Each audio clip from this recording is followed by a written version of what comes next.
Hello मेरे प्यारे छात्रों, तो कैसे हैं आप लोग। उम्मीद करते हैं आप लोग स्वस्थ होंगे, मस्त होंगे, हंसते होंगे और मुस्कुराते होंगे।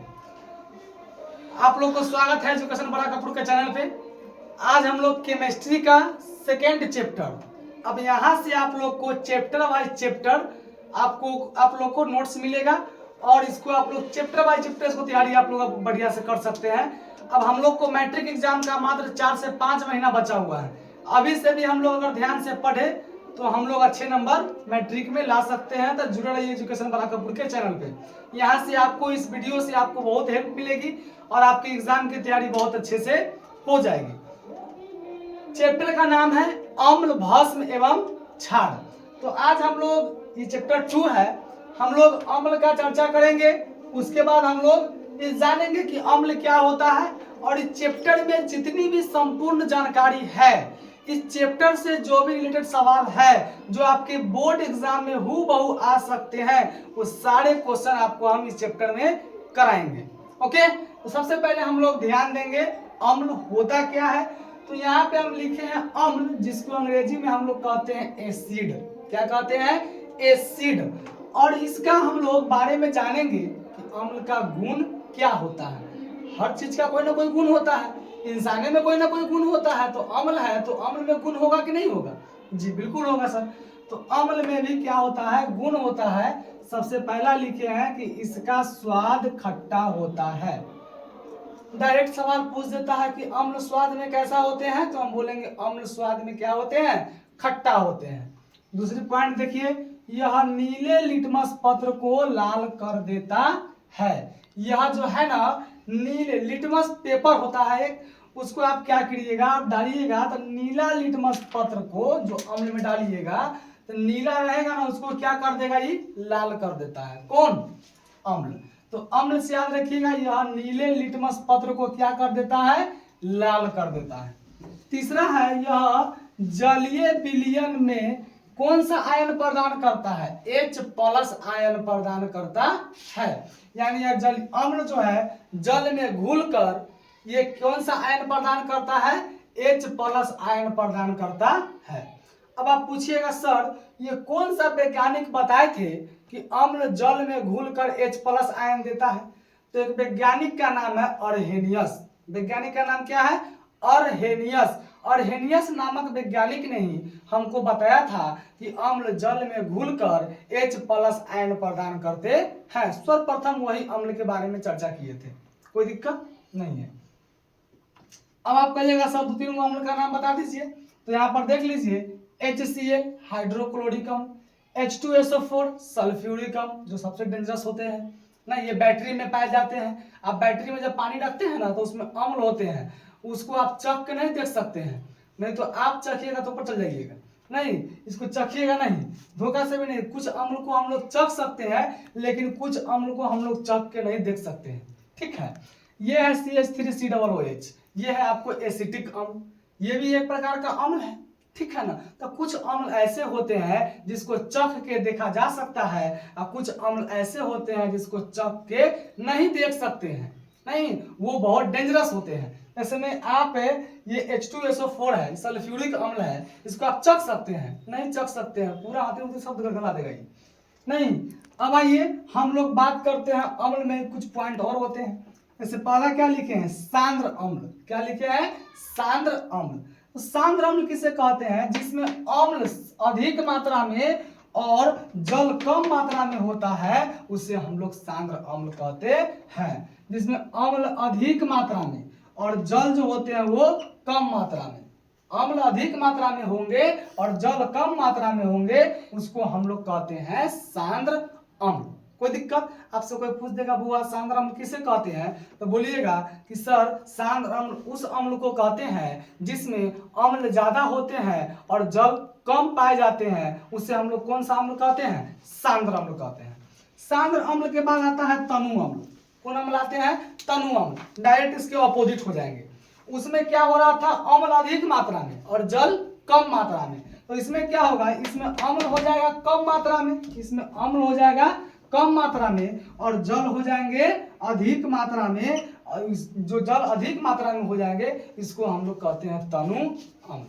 इसमें अम्ल हो जाएगा कम मात्रा में और जल हो जाएंगे अधिक मात्रा में, इसको हम लोग कहेंगे तनु अम्ल। तो सांद्र अम्ल और तनु अम्ल में आपको कोई दिक्कत नहीं होगी। सांद्र अम्ल डायरेक्ट बोलिए कि अम्ल की संख्या ज्यादा होगी और अम्ल की संख्या ज्यादा होगी, जल की संख्या कम होगी, उसे हम लोग सांद्र अम्ल कहेंगे। और तनु अम्ल में बोलिएगा सर जिसमें अम्ल की मात्रा कम होगी और जल की मात्रा ज्यादा होगी, उससे हम लोग कहते हैं तनु अम्ल। बोलिए यहाँ तक किसी को कोई दिक्कत नहीं होगी? दिक्कत।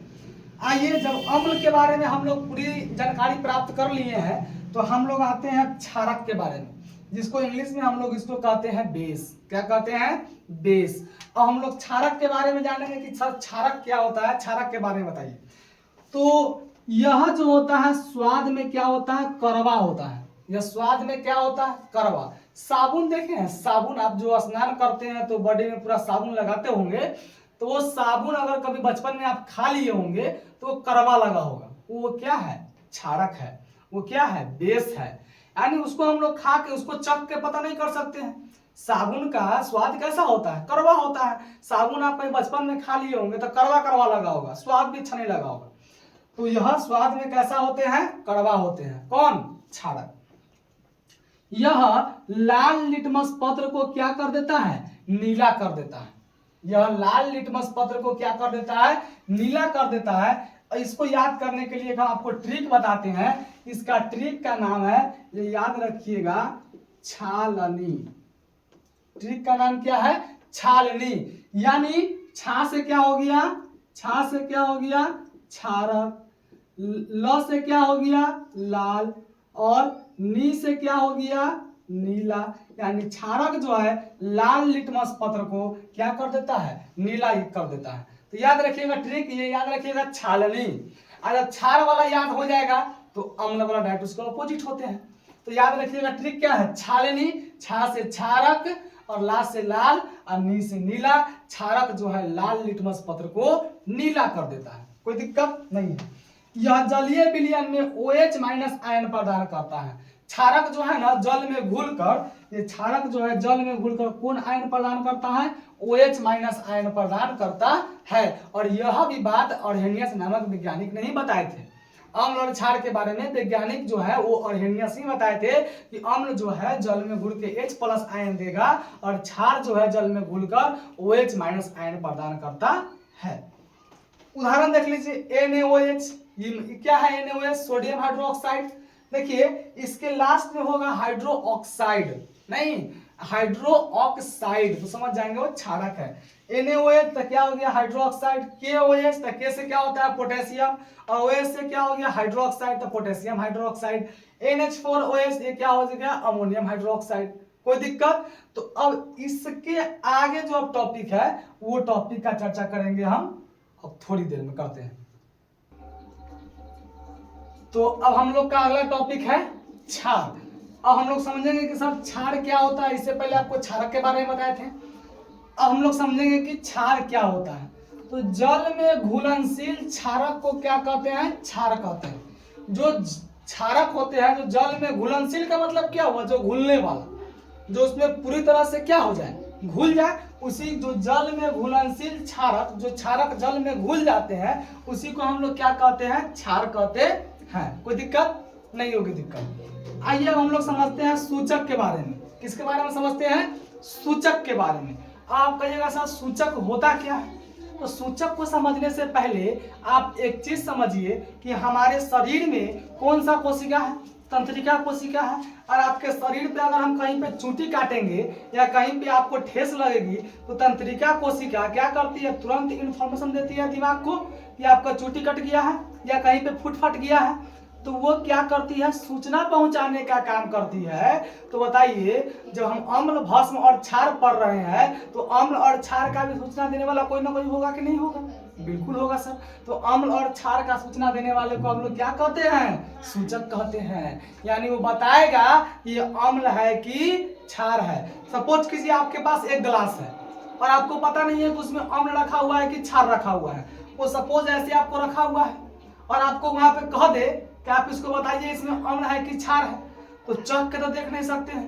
कुछ अम्ल होते हैं डेंजरस होते हैं, कुछ क्षार भी ऐसे होते हैं जो डेंजरस होते हैं। तो चख के देखना तो वो तो मेथड गायब।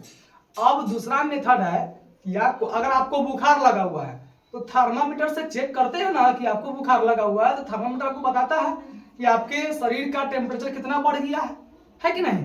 तो उसी प्रकार से वो ग्लास में अम्ल रखा हुआ है कि क्षार रखा हुआ है, इसकी जानकारी देने वाले को हम लोग क्या कहते हैं, सूचक कहते हैं। बोले कोई दिक्कत? आपसे कोई पूछेगा सूचक किससे कहते हैं, तो बोलिएगा सूचक किसी दिए गए विलयन में अम्ल या क्षारक की उपस्थिति को दर्शाता है, इसी को हम लोग क्या कहते हैं, सूचक कहते हैं। यानी सूचक हमें बताएगा कि उस ग्लास में यानी किसी कोई भी चीज में रखा हुआ है वो अम्ल है कि क्षार है, इसकी जानकारी देने वाले को हम लोग क्या कहते हैं, सूचक कहते हैं। कोई दिक्कत?